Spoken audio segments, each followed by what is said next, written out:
السلام علیکم ورحمۃ اللہ وبرکاتہ۔ الحمد للہ رب العالمین والعاقبۃ للمتقین والصلاۃ والسلام علی سید الانبیاء واشرف المرسلین، اما بعد فاعوذ باللہ السمیع العلیم من الشیطان الرجیم من حمزہ ونفخہ ونفثہ، بسم اللہ الرحمن الرحیم۔ وَأَمَّا مَنْ خَافَ مَقَامَ رَبِّهِ وَنَهَى النَّفْسَ عَنِ الْهَوَىٰ فَإِنَّ الْجَنَّةَ هِيَ الْمَأْوَىٰ۔ اللہ مالک الالام کی حمد و ثنا، تعریف و ثنا، کبریائی بڑائی کے مقدس کلمات کے بعد بے شمار لاتعداد انگنت لاکھوں کروڑوں بار درود و سلام ہو امام الانبیاء، سید الانبیاء، خطیب الانبیاء، والی بطحا، سرچشمہ صبر و رضا، منبع رشد و ہدا، کونین کے تاجور، سید الثقلین، امام القبلتین، رحمت کائنات، رحمت عالم، احمد مجتبی محمد مصطفیٰ صلی اللہ علیہ وآلہ وصحبہ وآل بیتہ رضوان اللہ اجمعین کی ذات اقدس مقدس و مطہر پر، جو کہ تمام انبیاء رسول کے بعد اس کائنات میں تشریف لائے، لیکن سب سے اعلیٰ، سب سے اشرف مقام اور مرتبہ حاصل کر کے آئے، حضرات ذی وقار، یہ علمی، تربیتی اور تزکیہ نفس کی عظیم الشان کلاس جو یکم رمضان المبارک سے جاری و ساری ہے، میرے ذمے جو عنوان لگایا گیا ہے وہ ہے آنسو تو گرتے ہیں۔ وقت کی نزاکت کو پیش نظر رکھتے ہوئے اپنے عنوان پر چند گزارشات آپ احباب کے گوش گزار کروں گا۔ حضرات ذی وقار، یہ آنسو بھی کیا چیز ہوتے ہیں؟ یہ آنسو پانی کے وہ قطرات ہیں جو انسان کا اس وقت ساتھ دیتے ہیں جب اس کے ساتھ رہنے والے اس کا ساتھ چھوڑ جاتے ہیں۔ یہ آنسو اس وقت انسان کا ساتھ دیتے ہیں جب راہ وفا میں کٹ مرنے کے وعدے کرنے والے راستے منقطع کر لیتے ہیں۔ یہ آنسو اس وقت بھی انسان کا ساتھ دیتے ہیں جب دوست دشمنی کا روپ دھار لیتے ہیں۔ یہ آنسو اس وقت بھی انسان کے ساتھ ہی ہوتے ہیں جب اس کے بڑے ہی عزیز اور پیارے رشتہ دار اس سے اپنی رشتہ داریاں توڑ کر مخالفین کی صف کے اندر جا کر کھڑے ہو جاتے ہیں۔ یہ آنسو اس وقت بھی انسان کا ساتھ دیتے ہیں جب اپنے بیگانے بن جاتے ہیں۔ یہ آنسو اس وقت بھی انسان کا ساتھ دیتے ہیں جب انسان اپنے ہی ہاتھوں سے لگائے ہوئے اپنے ہی چمن کو بیابان کر بیٹھتا ہے، اس کا اپنے ہاتھوں سے لگایا ہوا باغ وہ بیابان کی شکل اختیار کر جاتا ہے، تو اس وقت بھی آنسو انسان کے ساتھ ہی ہوتے ہیں۔ یہ آنسو اس وقت بھی انسان کا ساتھ دیتے ہیں جب تنہائی کے عالم کے اندر ساری دنیا سے یہ کٹ چکا ہوتا ہے، کوئی اس کا ساتھی، اس کے ساتھ کھڑے ہونے والا، اس کے قدم سے قدم ملانے والا اور اس کے کندھے سے کندھا جوڑ کر اس کے دکھوں کا بداوا کرنے والا، اس کے غموں کو بانٹنے والا نظر نہیں آتا۔ تو ایسے تنہائی کے عالم کے اندر جب یہ تنہا فرد رات کی تاریکیوں میں اٹھ کے یا اپنے بند کوٹھڑوں کے اندر جا کر اپنی ماضی کے حسین لمحات کو یاد کر کے، اپنے پیاروں کو یاد کر کے، اپنے عزیزوں کو یاد کر کے، اپنے محبت کرنے والوں کو یاد کر کے، اپنے رشتہ داروں کو یاد کر کے، اپنے والدین کو یاد کر کے، اپنی اولاد کو یاد کر کے، جب تنہائی کے لمحات کے اندر ان کی یادیں اسے ستاتی ہیں، تو اس وقت بھی اگر کوئی اس کے ساتھ ہوتا ہے تو یہ اس کے یہ آنسو ہوتے ہیں۔ یہ آنسو بھی کیا چیز ہے؟ یہ آنسو کھوئے ہوئوں کو ملا دیتے ہیں۔ یہ آنسو انسان کے بچھڑے ہوئے لوگوں کو ان کے ساتھ ملا دیتے ہیں۔ یہ آنسو جفاؤں کو وفاؤں کے اندر تبدیل کر دیتے ہیں۔ یہ آنسو انسان کی مقدر کا ستارہ جگمگا دیتے ہیں۔ یہ وہ آنسو ہی تو ہوتے ہیں جو رشتہ داروں کے اندر انسان کی محبت کو مزید بڑھا دیتے ہیں۔ یہ وہ آنسو ہی تو ہوتے ہیں جو اپنوں کو اپنوں سے قریب تر انسان کو بنا دیتے ہیں۔ یہ وہ آنسو ہی تو ہوتے ہیں کہ جو انسان کے غم کو غلط کر دیتے ہیں۔ یہ آنسو ہی تو ہوتے ہیں جو دل کے غبار اور دل کے اوپر چڑھے ہوئے غبار کو اتار کے پھینک دیتے ہیں۔ یہ آنسو ہی تو ہوتے ہیں جو دل کا زنگ اتار کے دل کو صاف شفاف، جیسے انسان غسل کر کے میل کچیل سے صاف ہو جاتا ہے۔ یہ آنکھوں سے قطرے، یہ آنسوؤں کے قطرے جو انسان کی آنکھوں سے ٹپکتے ہیں، یہ جب زاروں کی دار انسان روتا ہے تو اس کے دل پہ چڑھا ہوا زنگ اس کو یہ آنسو صاف کر دیتے ہیں۔ یہ آنسو بھی کیا چیز ہوتے ہیں؟ یہ آنسو جب کسی دشمن کی وجہ سے، دشمن کے خوف کی وجہ سے، دشمن کے روب کی وجہ سے انسان کی آنکھوں سے نکلے تو پھر یہ آنسو انسان کو بزدل بنا دیتے ہیں۔ اگر یہی آنسو انسان خوشی کے موقع کے اوپر جذبات کی رو میں بہہ کر اپنی آنکھوں سے نکالتا ہے، جب خوشی کے آثار دیکھ کر، خوشی کے لمحات کو دیکھ کر جذبات کو پر بے قابو ہوتے ہوئے اپنی آنکھوں سے آنسوؤں کے قطرات ٹپکاتا ہے، تو یہی آنسو انسان کو خوش فطرت بنا دیتے ہیں۔ اور یہی وہ آنسو ہیں جب یہ چھوٹے چھوٹے معصوم بچوں کی آنکھوں سے نکلتے ہیں۔ ہمارے یہ چھوٹے چھوٹے بچے، یہ پھول، یہ گلاب کی پتیاں، جب ان کی آنکھوں سے آنسو کے قطرات ٹپکتے ہیں تو انسان کے لیے محبت اور عقیدت کے دریا بہا دیتے ہیں۔ انسان اپنا سب کچھ اپنی اولاد کے اوپر، ان معصوم بچوں کے اوپر، پھولوں اور کلیوں کے اوپر قربان کرنے کے لیے تیار ہو جاتا ہے۔ یہی وہ آنسوؤں کی کشش ہے کہ یہ آنسو جب انسان محبت کے ساتھ اپنی اولاد کے لیے بہاتا ہے تو اولاد کے دل کے اندر بھی والدین کی محبت بڑھتی چلی جاتی ہے۔ اور اگر یہی آنسو جوانان ملت کی آنکھوں کے اندر نظر آ جائے، وقت کے اندر نوجوان روتے ہوئے نظر آ جائے، تو یہ آنسو پھر ملت کے حوصلوں کو پست کر دیتے ہیں کہ نوجوان تو وہ تو ہمت اور جرأت کی داستان ہوا کرتے ہیں، انہوں نے تو قوم کی رہنمائی اور رہبری کرنی ہوتی ہے، انہوں نے تو قوم کو اندھیروں سے نکال کے اجالوں کے رستے پہ لے جانا ہوتا ہے، انہوں نے تو قوم کو ظلمتوں تاریکیوں سے اٹھا کر باب عروج تک، بلکہ عروج سے بھی بلندیوں تک پہنچانا ہوتا ہے۔ اگر یہ نوجوانوں کی آنکھوں کے اندر نظر آئے تو پھر ملت کے حوصلے پست ہو جاتے ہیں۔ اگر یہی آنسو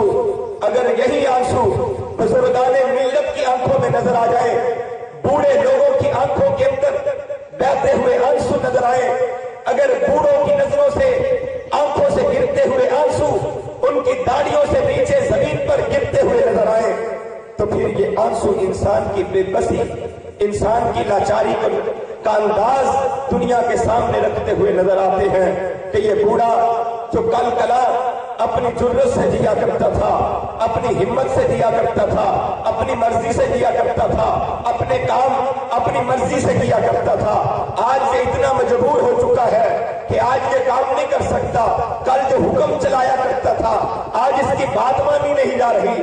بڑھاپے کے عالم کے اندر اگر کسی بوڑھے کی آنکھوں سے، کسی بوڑھی ماں کی آنکھوں سے